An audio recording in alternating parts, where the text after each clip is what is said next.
DSWD asin LGU nagpaabot nin tabang sa pamilya kan mga parasira na nawara sa Catanduanes. Saro sa mga nakasalbar na parasira, dai na subuot mabuelta sa pagsisira, makalihis ang nangyari. Uyan report ni Rosie Nieva.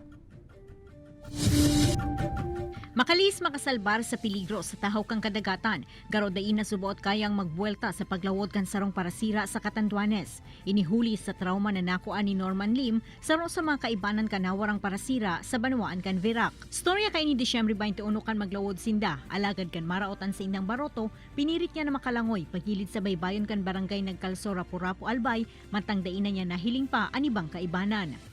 Paggabi, nakakatulog ako pero pag laging hindi aalis sa utak ko tapos bumabalik. Hindi na sila kababalik. Parang na-trauma ng ang ulo ko sa isip na sa dagat.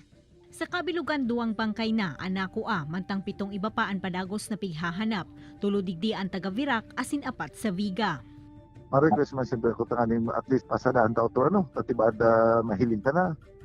Kinaumagahan doon, medyo nagkusog yung dagat. Ngayon sinda, yung kayang kasarabay niyo, nagbarik. Nahiling nila talagang medyo makusog na sukat. Kaya sinda nagbarik. Itong nakawara na ini, nagdiretso sa sinda.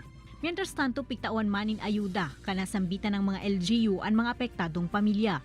Maski ang opisina kan DSWD Bicol ang nagpaabot man ng tig 5,000 pesos sa pamilya kanasambitan ng mga nawawarang parasira. Ini si Rosie Nieva, Balitang Bicolandia.